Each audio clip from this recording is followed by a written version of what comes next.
never thought she'd see you two together. Nice to see you again, Traveler and Paimon. Oh, we're not interrupting anything, are we? Not at all. I wasn't in the middle of an interview or anything. I was just asking Miss Kuching about purchasing a kite.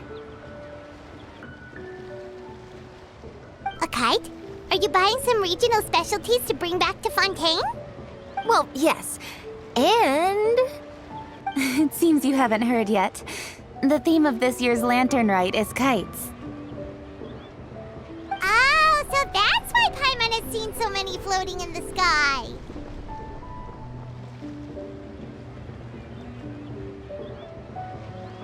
Liyue Harbor is always changing, so it is only fitting that Lantern Rite should change in turn. The Qixing believes it would benefit Liyue to build on our own cultural foundation by embracing the technologies of other nations. After all, it is said that the stones of another mountain may serve to better polish one's own jade. So, Ningguang organized a private meeting with Miss Charlotte to ask for her help in fostering cooperation with the right people. In the end, we decided to combine Liyue's traditional art of kite making with Fontaine's mechanical vertical lifting device. Mechanical lifting device? Sounds pretty impressive. But don't kites just use the wind to fly? Why would you need to add something mechanical?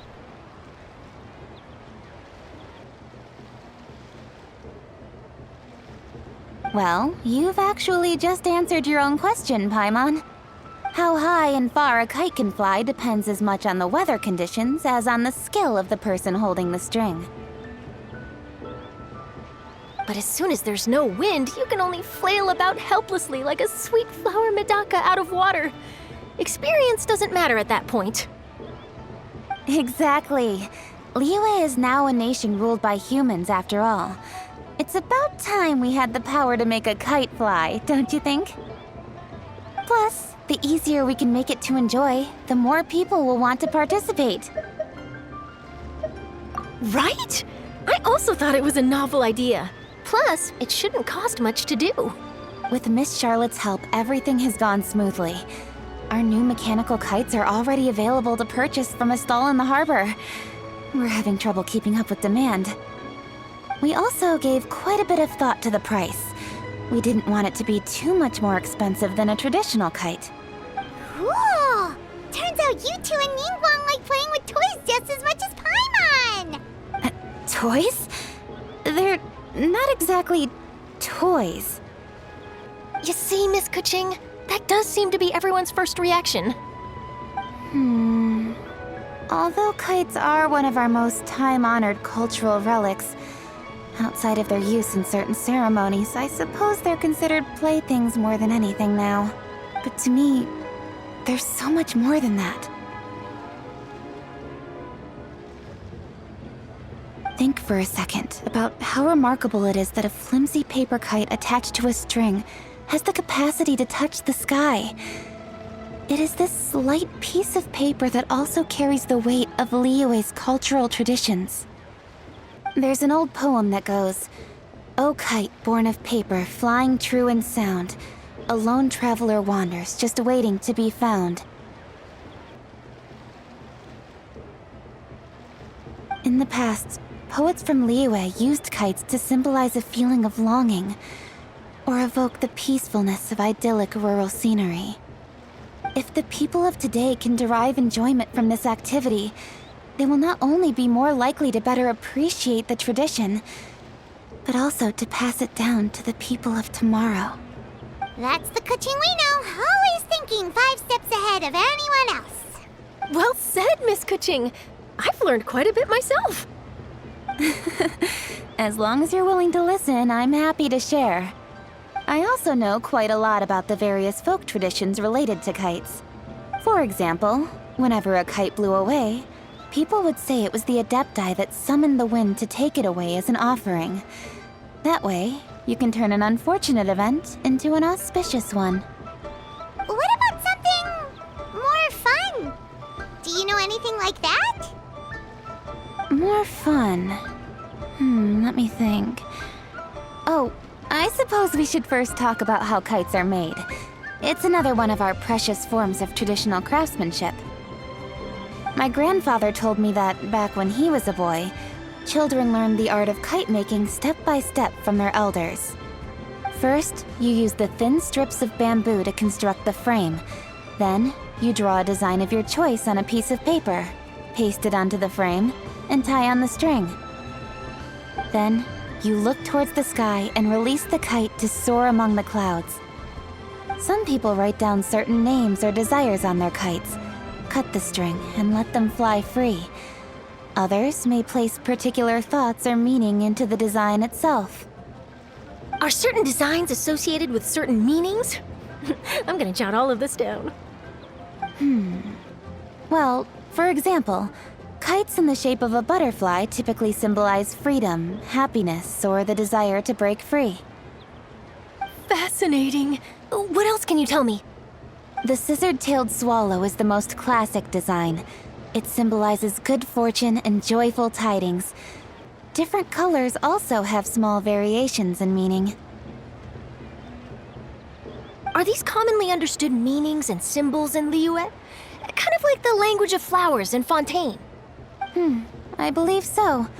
Most have probably heard something about it from their elders at some point. If you're interested, Miss Charlotte, I have several books on the topic that I could lend you. They could be a useful reference. That would be a huge help! Great! Looks like I've got the outline for quite the article on my hands. Perfect! We're gonna take a look around. Then I'll show Miss Charlotte to my home for a little while. I almost forgot. The Ministry of Civil Affairs is hosting a kite flying contest on the night of Lantern Rite. If you're interested, you're more than welcome to bring a kite and participate. The rules are simple.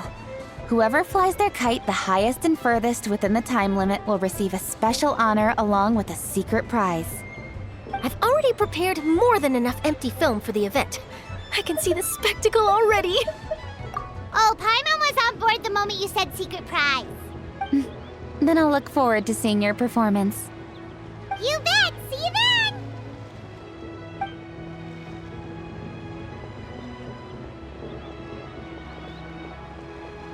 Wait, Traveler?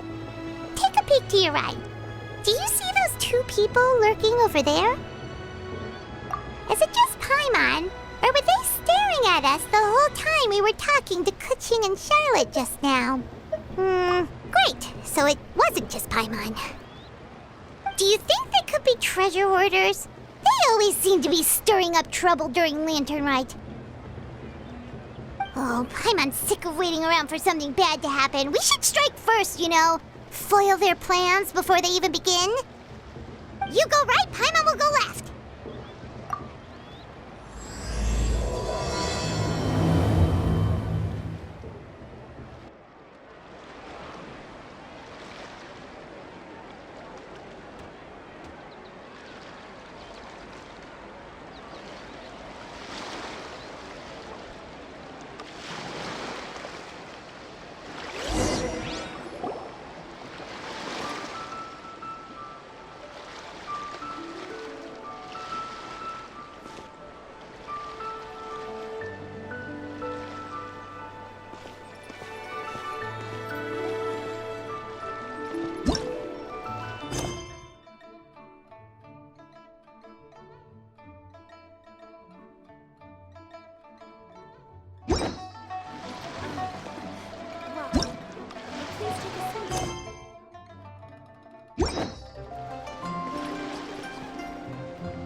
Oh. It is with such an air of urgency that you appear before us. Your comportment suggests you believe us to have committed some heinous crime. Perhaps you could enlighten us as to your intentions. Whoa, where did this fuddy-duddy come from? You should be the one doing the enlightening, buddy. Don't think we didn't notice you eavesdropping. One look and we could tell you were up to no good. Tell us everything, starting with your name. One bears no secrets before two such as yourselves. You stand in the presence of the mighty and illuminated Adeptus, Moon Carver.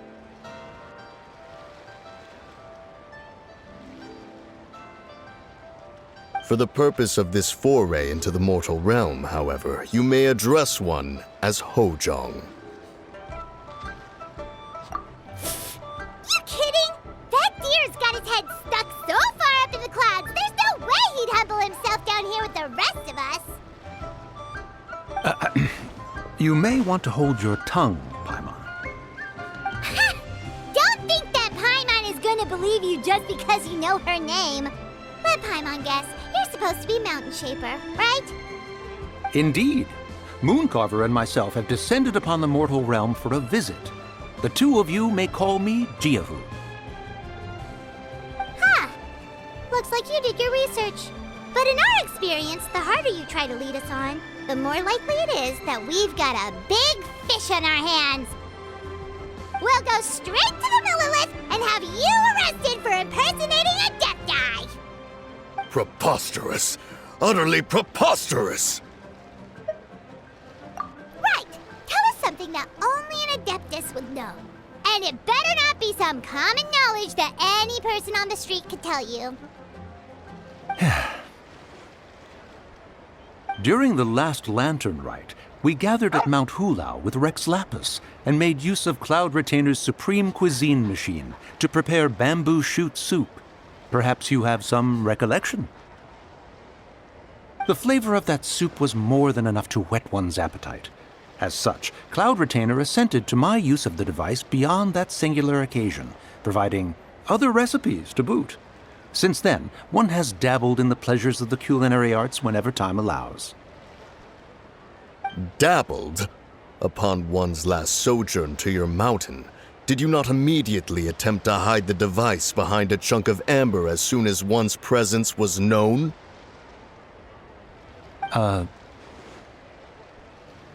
Did one not speak up on your behalf but a moment ago? This is how you choose to repay that kindness? One is simply trying to emphasize the veracity of our claim. That does not mean you should reveal personal matters so readily. They might think one bears no difference from Cloud Retainer. Forget it.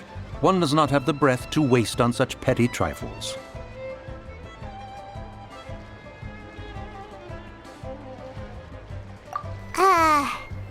That might have been more detail than we needed. Seems like you two are the real deal, and Paimon's sorry for suspecting you.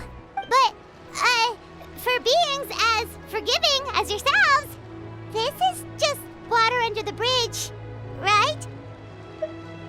You indeed have an agile mind. Cloud Retainer was not mistaken in her high estimation of you. Paimon's still curious about something. It's just... Paimon can understand why Mountain Shaper is here, but why did you decide to come to the city, Mooncarver? It's not really your thing, is it?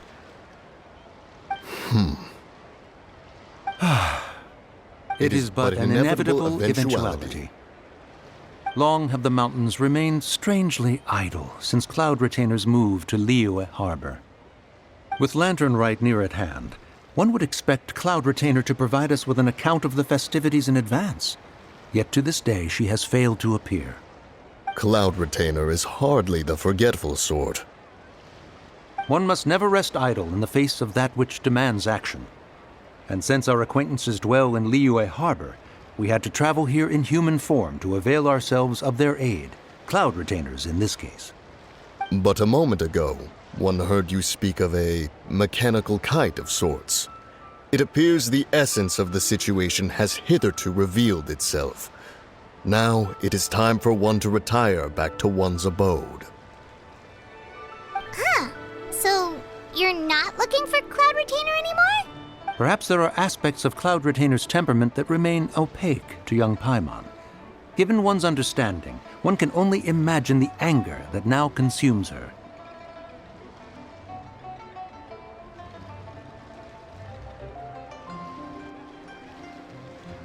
Cloud Retainer is of a proud and arrogant disposition. She holds the belief that her skill in mechanics surpasses that of all others. One can be quite certain it is hardly with an open mind that she regards the arrival of this new technology.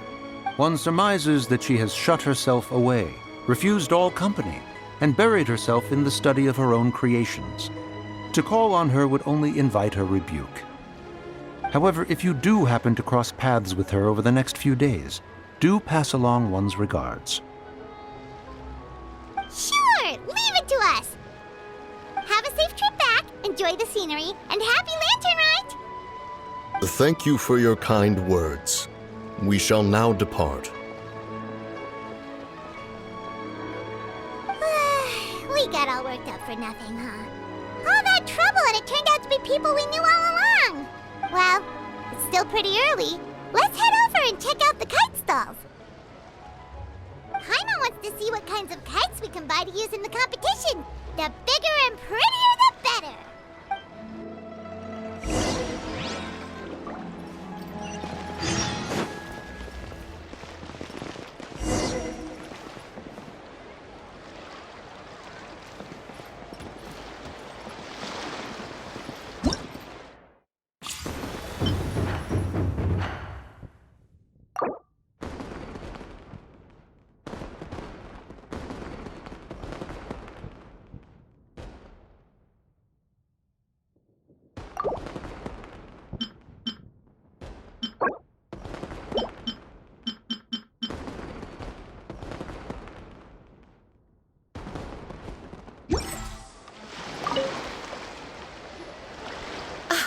Welcome! Are the two of you looking to buy a kite? Would you like me to go over the different designs?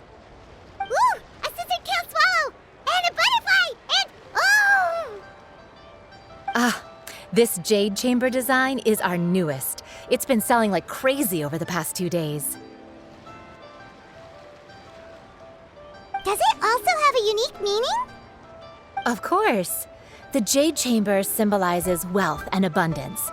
The kite bearing its design is said to bring riches in the future to those who fly it. Oh, now that's Paimon's kind of kite!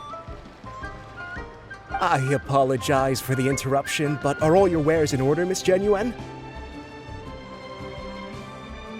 Yes, they're just over there. The paper, bamboo, and dyes. All the necessary kite-making materials. Wonderful! I'll pack them up and get a guard to deliver the goods to Yilong Wharf for you. Yilong Wharf? Oh, wonder what that place is like during Lantern Rite. Paimon would love to go take a look.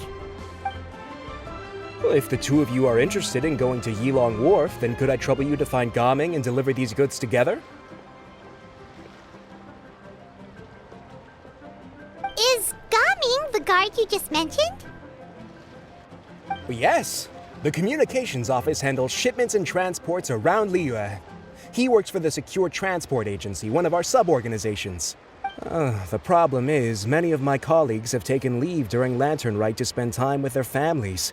So, our available workforce has seen a dramatic decrease recently. If you were willing to help out, then I could get a head start on my next appointment. You do seem really pressed for time. Oh, wonderful! You will, of course, be compensated for your efforts. Now, at this time of day, Gaming should be somewhere in the vicinity. Just follow the main road until you see the head of a Wushu dance costume. Should be on your right. Be sure to come back if you'd like to buy a kite. I'll even give you a discount.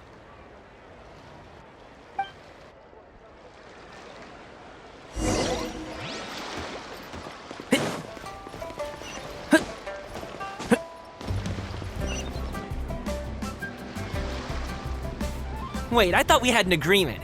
Loser buys dim sum tomorrow? Look at you. Scowl like that for much longer and your face might stay that way. Hey now, don't be upset. How about this? You extend the invitation, and I'll pay. No way, Gaming. You're always the one picking up the tab. I'm not trying to be a sore loser. I just didn't expect you to come from behind to win like that. That was nothing. All in a day's work, friend. Perfect, Gaming Gaming is here. Sorry to interrupt, Gaming. We just spoke to a guy from the communications office who needs you to deliver some goods to Elon Wharf. Oh, it must have been Longzhou. Looks like I've got work. Gotta go. Sure, go do your thing. Let's have a rematch when you get back. I won't let you win so easily next time. Alrighty, you can hand the goods over to me. Must have been heavy hauling them all this way. Let me take them off your hands. It wasn't that bad. It's just some kite-making materials. Plus, we didn't have to walk very far. Kite-making materials. I see. I'm glad it wasn't too much trouble, Paimon. Still, I owe you one. Ah, and you must be the traveler. It's nice to meet you. Thanks for your help. Huh? You know us? There probably aren't many in Liyue who don't. I've heard quite a bit about you two. You're quite well known around these parts. Oh, and please excuse Longzhou if he forgot to thank you. Take my thanks in his place. He's a good guy. He's just been super busy lately, running around from place to place. Don't be too hard on him, yeah? So, you here for Lantern Rite? Yep. It's always so lively this time of year. We were actually hoping we could tag along to Elon Wharf and have a look around. Perfect! We'll go together then. I'm good with directions, so just follow me. Trust me, I know my way around. We can exchange stories, tell jokes, or just chat along the way. Oh, and there are a couple of good places to eat along our route. We can stop and grab a bite when it's time. The ingredients are fresh, the portions are generous, and the prices won't break the bank. You can order anything, and I promise you won't be disappointed. Order anything? Hey, did you really have to call Paimon out like that in front of our new friend? Don't worry, I understand. I joke around like that with my friends too. It just shows how close you are. Do you need to pack anything up before we hit the road? I can wait. Nope, our things are always packed and ready. We're pretty much travel experts at this point. Oh, that's right. Then let's get going. If we run into any trouble, you can count on me to protect you. I am a guard, after all.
Keep up.